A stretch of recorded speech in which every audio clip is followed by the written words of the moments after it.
It's donut day on Roadkill Garage because we've got high-tech new fuel droolers on the Crusher Impala. Big block blown perfection.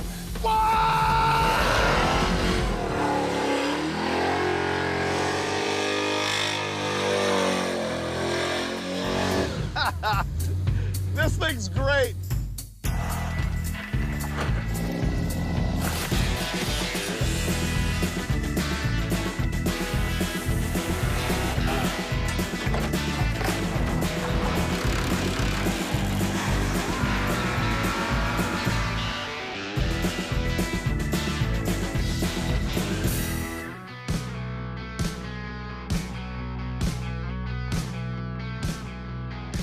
The car we're dealing with on this episode is the Crusher Impala, a 1969 Chevy that's been a favorite on Roadkill and Roadkill Garage ever since the episode of Roadkill where we brought over our buddies from Mighty Car Mods in Australia, and we wanted to show them the most ludicrous combination of an American land yacht with big horsepower, and we took them down and did some crazy burnouts. I knocked a tire off the wheel doing burnouts of this thing with a one-legger. It was fantastic. Here's sort of the combination on the car. The engine is a big block Chevrolet. It started out as a 454, but it is stroked and overboard to 498 cubic inches. Now, the thing is really, really tame. It has a small camshaft, small Brodick cylinder heads. It has a Wyand 871 supercharger on it, but I'm only running about 5 PSI, which honestly is barely enough to overcome the parasitic loss of the blower itself, but it makes pretty good power, makes killer torque, runs on 91 octane, and the reason it's so tame is that I want to be able to get in this car and drive it absolutely anywhere. And to that end, we made some other mods. It does just have a turbo 400 transmission, so no overdrive. But the rear end is a Ford 9-inch from Quick Performance. It's got 350 rear gears in it. And in another episode of Roadkill Garage, Steve and I upgraded the thing with all QA1 suspension. We did take it to the track, and this thing has run 1090s in the quarter mile, and you can drive it on the highway 75 miles an hour anywhere. The problem is we've had a bunch of trouble with these carburetors on this thing. And so I one day just made the decision, you know what, Steve? I want to put fuel injection on this thing. And so that's what we're going to do in this episode. Steve, we're known as dinosaurs. You got to admit it. Well, it's like opposite day, but there has to be a good reason. There are a number of good reasons. Let's hear them. Man, I like the way you just served that up to me. Well, yeah, I got to tee you up so you can knock them down. Well, you know what the big impetus of this is, and it's ridiculous. Every time this car is stored, the carburetors clog up the needles and seats because of California, like high ethanol gas, Yeah. and this thing floods. It dumps fuel into the engine. But it's not just that. I was also offended by the embarrassing performance of the Crusher Impala at Roadkill Nights last year. And we had that shootout with all the other hosts, and we were all doing burnouts and donuts. And this thing couldn't do donuts because the fuel slosh killed the engine. Right, I remember that. You can't have that. It was awful. I mean, I was embarrassed, and I wasn't even in the car. I know. Yeah. It was bad. You know, normally Steve and I are carburetor guys. We can rebuild them blindfolded. We can tune them for anything. But for whatever reason, this thing has fought me. And so I'm going to say we're going to take the CFI as an experimental step. I'm not saying it's going to be on there forever because I'm a little worried it's not going to look right for me. And it's throttle body, so it is kind of like a little baby step. Well, I think, and that's another key point here, is with the 871 supercharger, the throttle body is the right way to go because I don't have a manifold with injectors down below the blower. Right. And you have to have fuel entering the top of the blower to lubricate and cool the supercharger. And so throttle bodies make sense. We're going to be installing Holley Sniper EFI. It's their 2x4 setup. The other thing at Roadkill Nights is I almost ran Finnegan and I into the wall because the power steering pump is intermittent, or maybe it's the box, I hope not. And it sits too high in the back.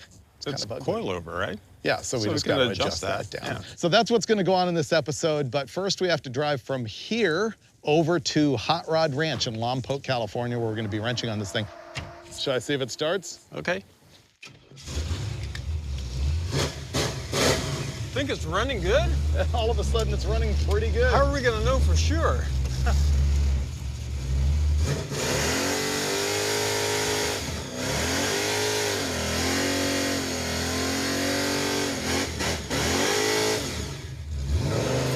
Yeah, it's running good. Car's so fun. Yeah, sounded clean. Yep, I know. It's running better than it has in a long time.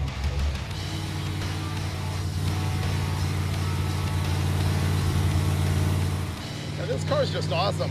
But look, it's cruising at 16 to 1 right now. I'm looking at the O2 sensor that I've got here on the dash, and it's cruising pretty lean, which is kind of okay as long as there's not a load on it. What if you're accelerating a little bit?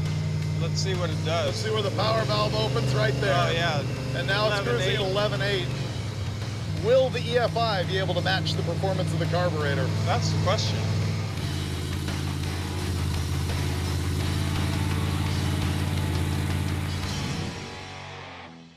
We made it to Hot Rod Ranch, and man, is this thing fun to drive. It runs really nice.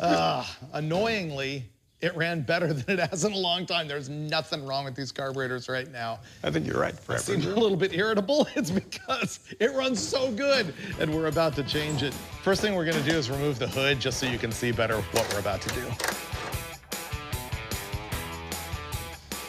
Let that fall. Stick drop.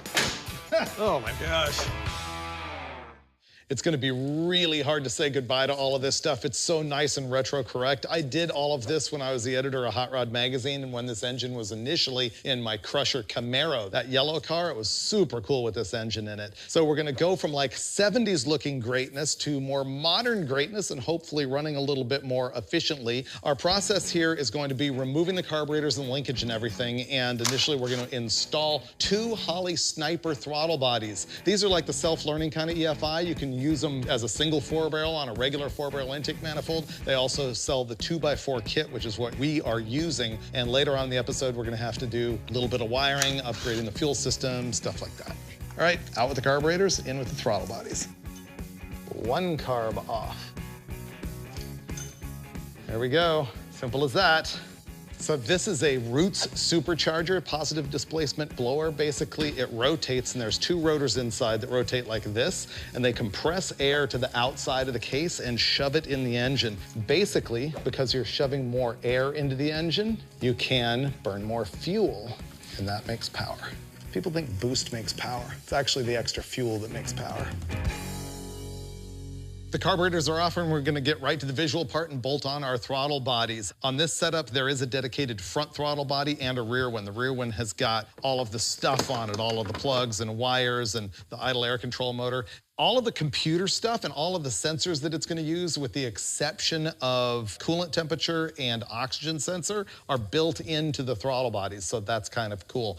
Now, they sell this for both tunnel rams and also for draw-through superchargers like the 671 or the 871. You can also get single 4-barrels that are set up so that you can have a blow-through supercharger or turbo, but for the draw-through supercharging, this thing has a map sensor in it as well, manifold absolute pressure, which is basically a boost sensor so that it knows to add more fuel under boost. But to do that, you have to set it up so that it has a boost reference, meaning you have to take a little plug out of the front of the throttle body right here, and you have to replace it with a fitting that actually doesn't come in the kit. I ordered that separately because I read the instructions in advance. And then you have to put a set screw here to hold the fitting in, and they suggest that you peen that a little bit so that the set screw doesn't chuck itself into your blower under vibration, which sounds like a good idea to me. So I'm gonna do that now.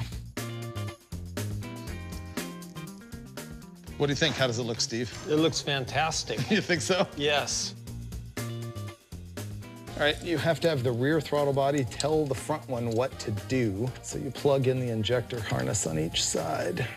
What I'm doing here is I'm going to install the linkage bar that connects the forward and rear throttle bodies, and this is adjustable so that you can synchronize the position. It's really easy to do. Just rotate the bar until the bolt slips right into position, and there's a lock nut that goes on the back side, and that part of it's going to be done. The rest of the linkage is going to be pretty tricky because the stock linkage was a rod which activated the throttle way down low at the base of the manifold, and we're going to have to switch to a cable assembly and a new pedal which is going to operate the throttle linkage up here at the top of the blower, and it's going to take a little work to get all that installed and functioning properly. Linkage bar installed. Whoosh. Yeah. That kind of has an early level of satisfaction on the installation because you can already see what it's going to look like. I think it looks good and it'll function fantastic.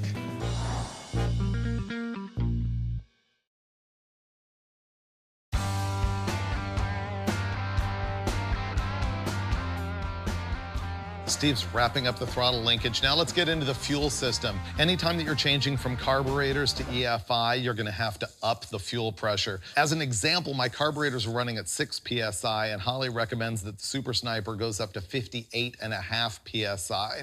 This car already has this whole arrangement inside the tank. Now, I always recommend if you have to run an electric fuel pump, which you do with EFI, that you run it inside the tank. It helps keep it cooler, and it's gonna make it last longer than one outside on the frame rail. This is an Aeromotive Phantom setup. It's a Phantom 340, which is 340 liters per hour. And the interesting thing with these fuel pumps is that they have different horsepower ratings depending on if they're EFI or carbureted, because the fuel pump has to work harder if it's pumping more pressure for EFI, and therefore can support less horsepower overall. The other thing you'll see in the Aeromotive catalog is that they'll rate the horsepower for the pump lower, EFI supercharged versus not. And the reason for that is they're assuming that you've got port EFI, the injectors in the manifold, and therefore you've got boost in the manifold supercharged, and that boost is working 1-to-1 against the fuel pressure trying to come out of the pintle. So again, the fuel pump has to work harder. It's capable of less horsepower. In this setup, that's not a problem. It's all right up top. And so it's going to be able to support the full 850 horsepower that the 340 liter per hour pump will deliver. Now, the rest of the fuel system here, I've got rubber hose running all the way up to the front. That is not technically drag strip legal, but I'm not really worried about that for this car, and I've got it all tied up so that it's safe. But if you look at this filter right here, look how black it is. I believe that is rubber goop coming off the inside of the fuel hose, clogging the filter. Some of it's getting through, and that's probably why we had so much flooding problems with the carburetor. The other thing is this fuel pressure regulator, which is for the carburetors, is an Aeromotive A1000, or I call it a R2D2. It's capable of up to 15 PSI. Therefore, I'm gonna be changing to this Holly regulator, which can go up to 90 PSI, and obviously I'll be setting it at the recommended 58.5. I've also got a Holly filter. The filter is critical for this Super Sniper because the holes where the gas shoots out are very, very small. So any particles can plug that or the pintle in the fuel injector. This is a Holly 10 micron filter. All right, let me get into it. I'm gonna have to figure out where I'm gonna mount this doohickey and how I'm gonna plumb all the hoses.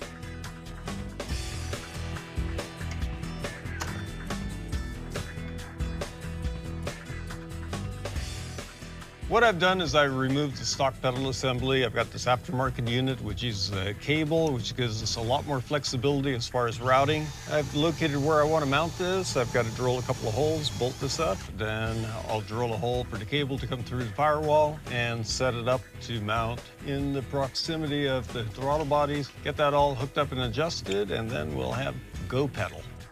I've got the holes drilled for the pressure regulator, but I'm waiting for some fittings on that. So meanwhile, I'm starting to plumb the fuel system. I'm using rubber line, but it is Earl's Vapor Guard. Here's what's special about that. The ethanol that's in modern gasoline, and I guess the gasoline itself, just makes cheap rubber fuel line like all gushy. The Vapor Guard has multiple layers in it, and there's a layer in there that won't let the gas evaporate. And so it's good for E85 and ethanol and stuff like that. It's also 225 PSI. The other thing that I got for it is some special fittings that Earl's makes just for this hose. I know that it works because I've used it before, and it also has the fuel injection high pressure clamps on it.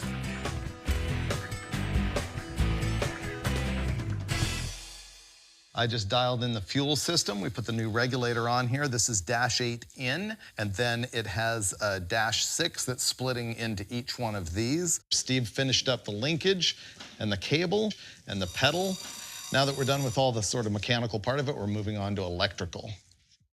More wires than we're actually going to use. It looks intimidating. Yeah, there's not that many. This whole harness right here is for custom stuff that you can do through the EFI. The brown one here is tack feed. All of these are either to control nitrous systems, which is actually pretty trick. Right. There's an AC solenoid one that kicks the throttle up. You have a lot of AC. trigger wires too, don't you? No, it's actually not much. What's going to happen on this wiring harness? This is going to go to the tack output on the MSD, which tells the thing, you know, RPM and everything. This feeds the electric fuel pump. There's the relay for it. And then there's connectors for the battery. And we're not using anything else. Okay. I'm procrastinating doing all the wiring. I just showed Steve, and there's more work to be done that isn't wiring. Yeah. There's 2 sensors that you have to hook up with the Super Sniper, one of which is this coolant temperature sensor. What we're gonna do is have Steve use an impact to pull this pipe plug out of the intake manifold, and then I'm gonna quickly swoop the sensor in to plug it because we're too lazy to drain coolant out of the radiator, so this is gonna puke coolant everywhere. Oh, it didn't leak at all. Oh, this is the wrong size. What we had is a little mismatch between our fitting, which is 3/8 pipe tap, and the hole in the block, which is 1/2. Fortunately, there's a thing called a bushing, which will adapt the two. We're gonna screw this on here, and then that will screw it to the block. Okay. All right, coolant temperature sensor, done. One of the key sensors for the fuel injection system is right here. It's called the O2 sensor, and what it does is it measures the free oxygen in the exhaust system. So to screw that in, we have to add a bung into the exhaust pipe. So I'm gonna drill a hole and weld this in.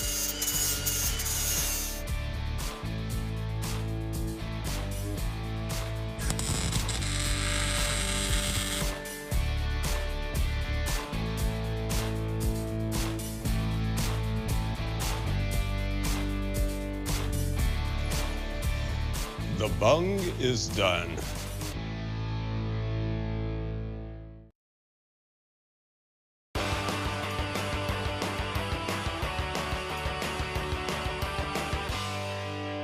I'm done with the wiring. Steve's still working on the battery. Man, we went through this thing and tried to use actual proper crimp terminals and heat shrink. We're just making the EFI better than, frankly, the rest of the car. Now that that's done, I'm going to install a fuel pressure gauge. Reading the instructions for the Super Sniper, it seemed like the handheld device doesn't give you a gauge for fuel pressure. And on EFI cars, I really like to have that so that I can glance down and know immediately if the fuel pressure is dropping off, like if I've killed a fuel pump or running out of gas. It's a good troubleshooter. So I'm going to wire this thing up.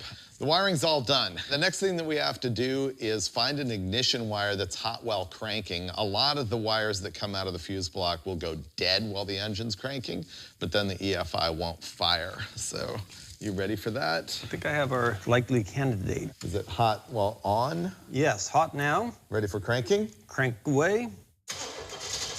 Yes! That's a winner. Great. Next thing we're gonna do is Steve's gonna jump the fuel pump and it's gonna run. I'm gonna check for fuel leaks and then we will set the fuel pressure at 58.5. Go. No leak, no leak. Let me see what the pressure is. 13. All right, regulator pressure being adjusted.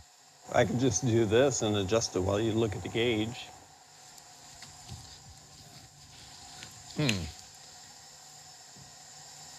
Don't tell me that's a low pressure pump. Yep, it isn't changing, it's 13. How can that be? All of the Aeromotive pumps are carbureted or EFI, and the regulator changes it. This means we have to change the pump in the tank. Oh, that's frustrating. I can't believe that. Much to my irritation, we're gonna have to pull the tank out of it. We went through a lot of troubleshooting and figured out that this is a low pressure pump, which Steve recalled. I thought it was that Aeromotive 340. So we need to pull it out and find out if we can replace it with that Phantom 450 that I got.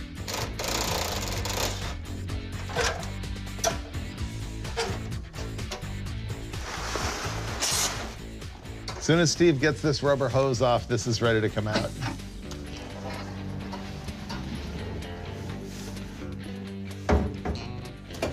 All right, we got the tank out. I can see here this has an Aeromotive Phantom in it, which is confusing to me because I really thought this was gonna make fuel injection count of pressure. That is an Aeromotive pump. Ooh, let me look up the part number. 11542. That is a 340, just like I thought it was. Can be used in carbureted or EFI applications.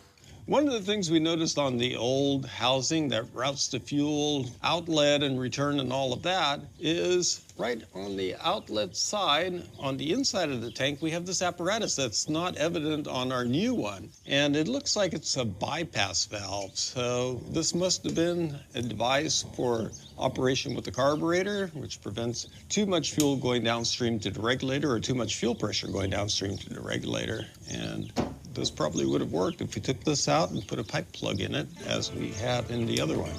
We decided to use the entire housing and bracket assembly from the new pump just because we can. All that's left is put it all back together the way it came apart. All right, gas tank is done. Now we have to pour gas in it and check fuel pressure again.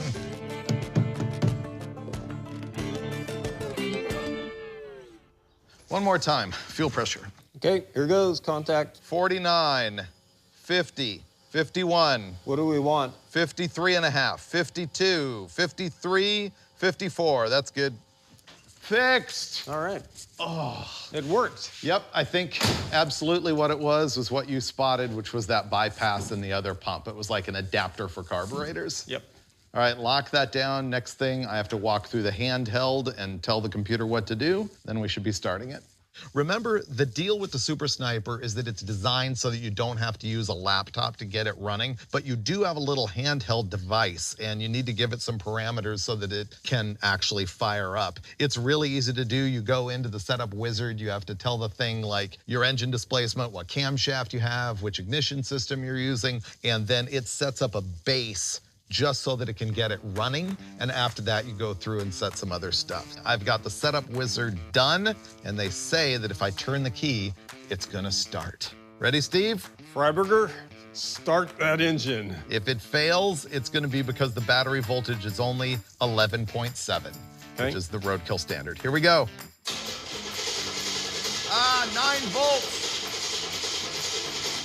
The instruction says it won't start below 12 volts, and it's got 9.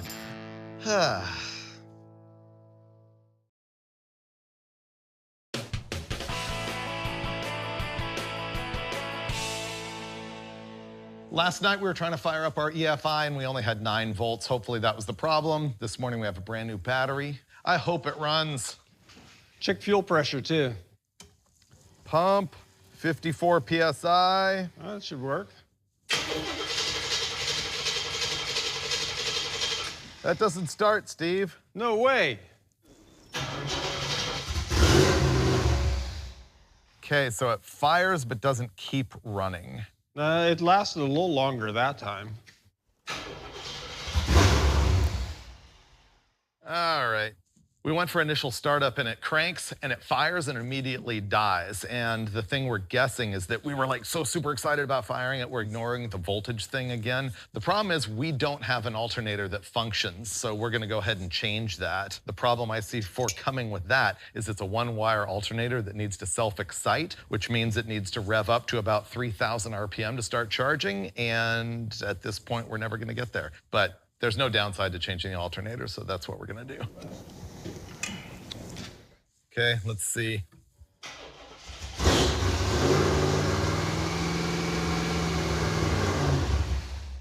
That revved up to 2,500 and then died. By itself? Uh-huh. We still haven't gotten the Impala started. There's a problem that has crept up, which is the fuel pressure. It used to be rock solid at 55 PSI, and all of a sudden I looked down and it had crept up to 75, and the next time I turned the key, it was 92. So Steve got in there and adjusted it back down, and next thing you know, it was creeping up again and puking gasoline out the top of it. So fortunately, we had my super secret storage area nearby, and we had this parts truck sitting here that has an EFI regulator on it, or should I say that had an EFI regulator on it. This one is configured just like the regulator that we've got on the Impala. It's in on one side, out on the other, and return on the bottom. This is the curse, isn't it? You start parting out cars in order to make things happen, and you never get them back together.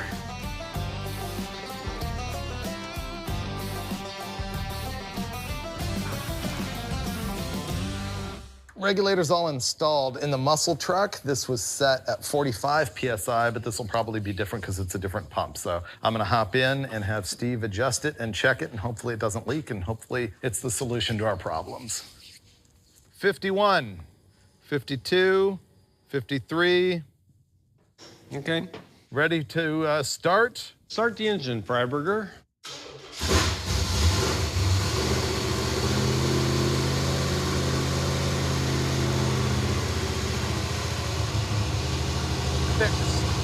That's what we're talking about. Boom! Boom! Boom! That's right. So it wasn't a fuel injection problem, it was a mechanical problem with the regulator. Solved. Oh, I should get this gasoline-soaked rag off the header. Yeah, probably. Was there any leaks? No. Okay. And the muscle truck fuel regulator saved our bacon. This thing fires up, it idles smooth, it takes a good throttle whack.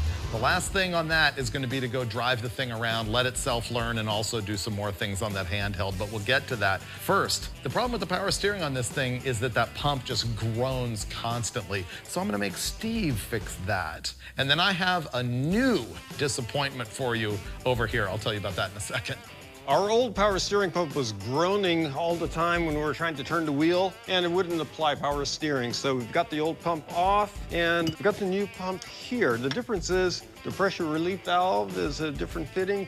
I had to swap them over so that we could connect our pressure line. Also, these studs, which manage the adjustment and mounting brackets, they're different, so I'm gonna remove a couple of things here, swap them over from one to the other. Luckily, all those parts are compatible, and I'll soon have this ready for installation.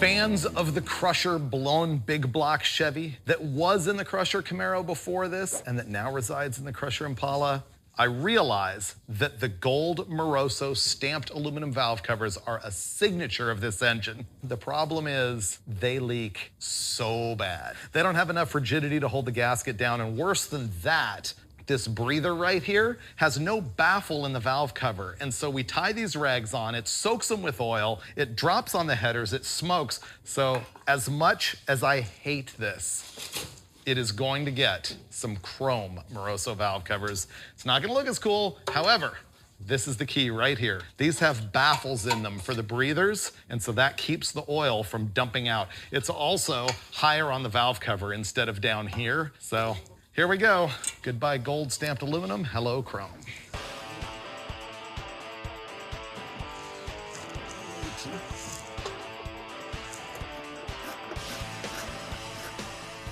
Yes, this hurts me as much as it hurts you.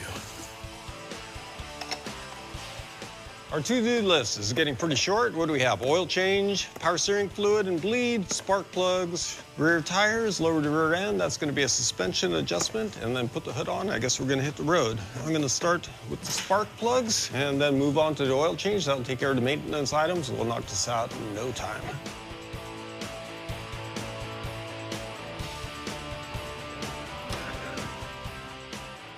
What we're gonna do is bleed the power steering system with the engine running, and that just involves turning the wheel lock to lock in either direction and adding fluid as required. So start her up, Freiberger. Key on, firing it up. Ah, fires up instantly. Steve! Not good. It's doing the same thing it was doing at Roadkill Nights. It's tight, and then loose, and then tight. It's the valve in the box, Steve. It's not the pump. Here's what we're experiencing. When you fire it up and you steer right and left, it's really hard, and then boom, it actually steers really easily, and then hard, and then easy. So it's not the pump. Does this have a shuttle valve in the box like a Mopar? Yeah. Yeah. And this box does not come out without pulling this header. It's no good, Steve. I know, but we don't have a header gasket or a box. or a steering box. Or time. Or time. Or desire. Least of all, the desire to there's do zero that. desire. So I don't know what we're gonna do about that. It's bad.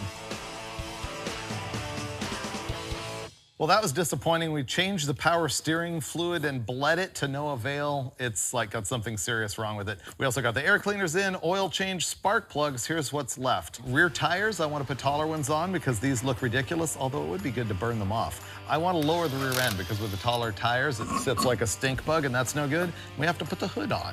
Boy, that edge is just razor. Think I should bash it? Was it rubbing before? It rubbed the slick. I'm gonna try a minimal effort whack job here to fold the wheel lip. Steve pointed out it is triangulated a little bit and this probably isn't gonna work great, but let's see what we can do. Ah, Steve, flawless. It's folding right at that triangulation point. Not damaging the quarter panel one bit. I recommend not doing this to a car you really care about because it tends to like warp the quarter panel, but the Impala is flawless. It will not warp, it's impervious. What do you think, Steve? Oh, I think you're doing great. Yeah, he's pretty impressed. Steve checked me out, it was good.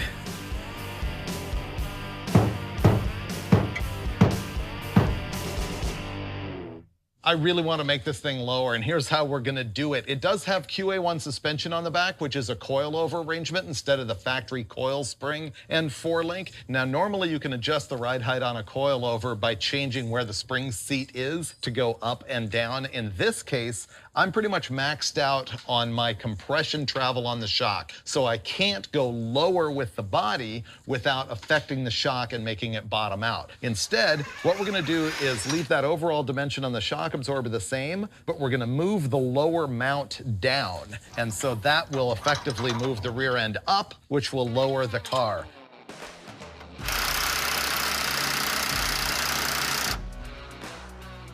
And we're done. All right, I'm gonna change the wheels and tires on this thing. We had blown a tire out in the middle of nowhere doing donuts ages ago, and the only replacements we could get in the middle of nowhere were 225/70/15s. They look terrible. This is a 275/60/15 Cooper Cobra GT, and it's on a 15x8 US Mags dish mag. So this is like my home territory.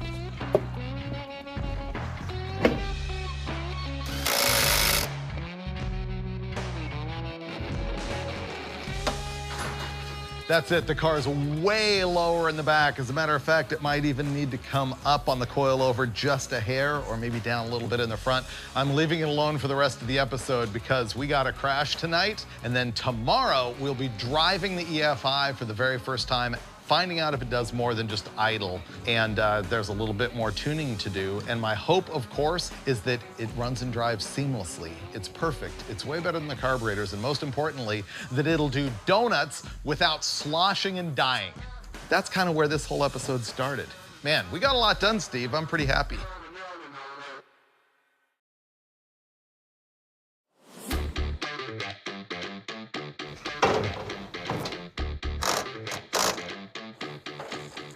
I've had engine blocks that weigh less than this hood.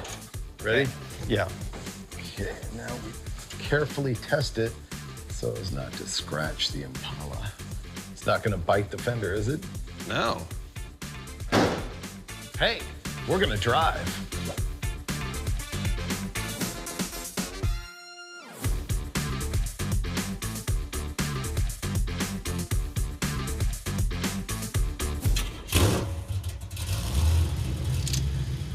Ready? Yeah, I'm ready. See if it drives. Ah, the power steering is awful. Yeah, it's terrible.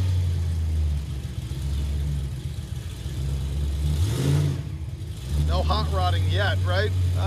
You're almost up to 160. Here's how these so-called self-learning EFI setups work. First of all, the manufacturer goes in and builds a whole lot of different fuel tables for a bunch of different engines. And then when you go through the handheld device and you tell it, like your engine displacement, your camshaft, and all those other specs, it decides which table it's going to load. Then you go in and you tell it what target air-fuel ratio you want in a variety of different conditions, like idle, cruise, wide open. After those 3 points, it builds another map that is the target. And then, as you're driving, the O2 sensor reads what the actual air-fuel ratio is, And if it's different than what you've commanded, then it adjusts, and then the computer learns what the percentage of extra fuel or less fuel it takes in order to meet your map, and then the base map remembers that number, and then it drives around on the base map. And so basically what we're doing is driving around a bunch of different throttle positions and figuring out what we need to do. And if we don't like it anywhere, we can go in the handheld and change a certain amount of stuff, not everything. Okay, you're at temperature. All right, so theoretically it should be learning now. Yeah. The computer doesn't self-learn until the coolant temperature is at 160 degrees. It's at 200 degrees. 200? Yeah. What does this thing think? Uh-oh. It says air-fuel ratio unplugged. So that's no good. We were driving for our sort of initial cruise, and I noticed that the computer wasn't learning, and I went into the details on the handheld, and the O2 sensor came unplugged. So that's what we're messing with. Okay, well, I just pulled on it pretty hard, and it didn't come apart, so let's go. All right, air fuel's working, and it's learning. Adding 12% fuel right now. Here we go.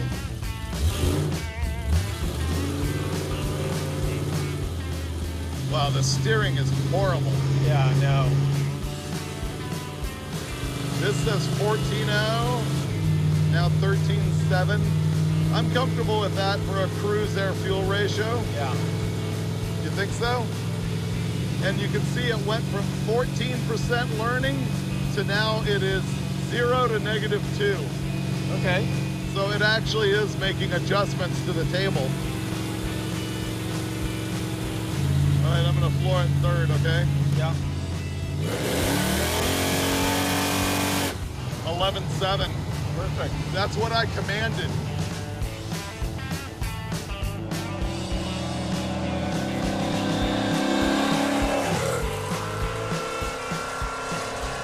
Wow, works perfect on the shifts, everything. Yep. There's no downside.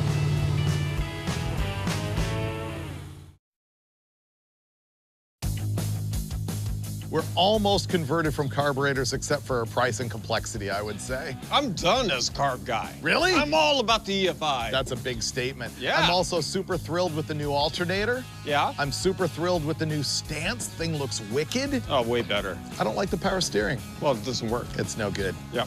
Next thing, we're headed out to the donut shop. Let's go. Ready for the snappy fire up? Hit it. Nice.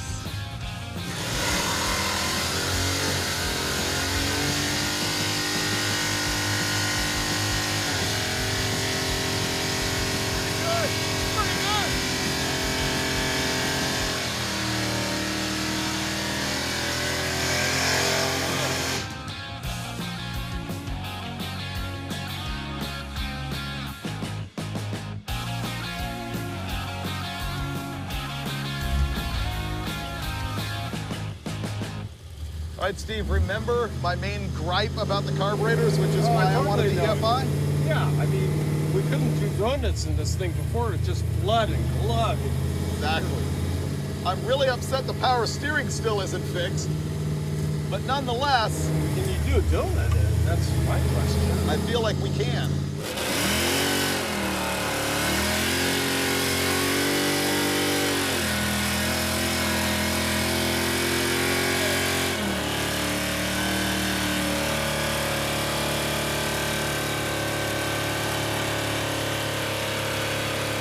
Nice pedal modulation. I feel like it's fixed. Yeah, totally. It had no problem whatsoever. It's perfect. I know. Want to do burnout for distance? Yeah! Ready? Yeah.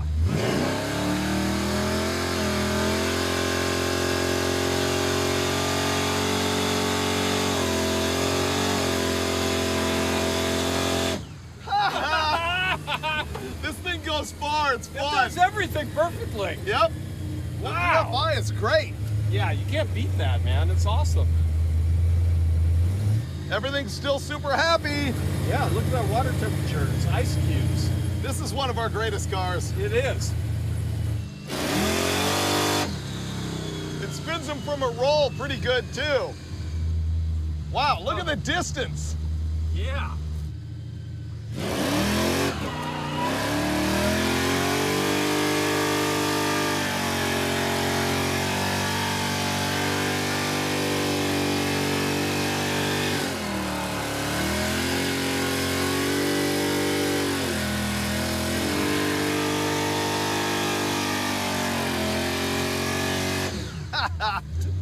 This thing's great. I think we officially did the right thing with the EFI. There is no way it would have done any of this like this. Nah. With carburetors. Nah, No it wouldn't way. have. I want to see if it'll light them from a roll, you know, like this.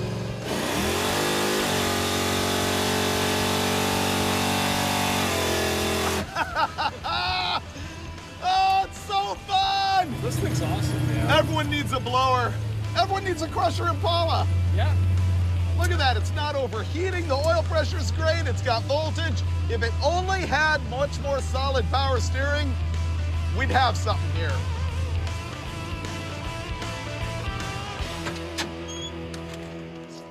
Dulcich, wow.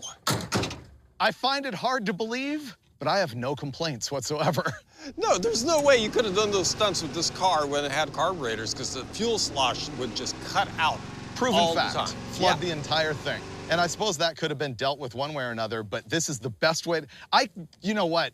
I'm like overflowing with like knowledge and like questions and disbelief that I've gone from being a dinosaur carburetor guy to actually loving this setup. It fired up perfectly. Yeah. It drives perfectly. It needs a little help on cold start, but I think I know what to do to fix that. And it does donuts, it does burnouts for distance. It's actually flawless. It's transformative. I'm still a little bit wary of wires and computers and electric fuel pumps and stuff that could fail. Yeah. So I guess I would hold full judgment till I drive this thing for like a year. But right now, 100% sold. I'm already done. Man, making a simple modification like this to your car, and when it's rewarding and actually does everything you wanted it to do, it's like such a great experience. There's like no fail whatsoever. Why do we walk into stuff thinking it's not gonna work, and then boom?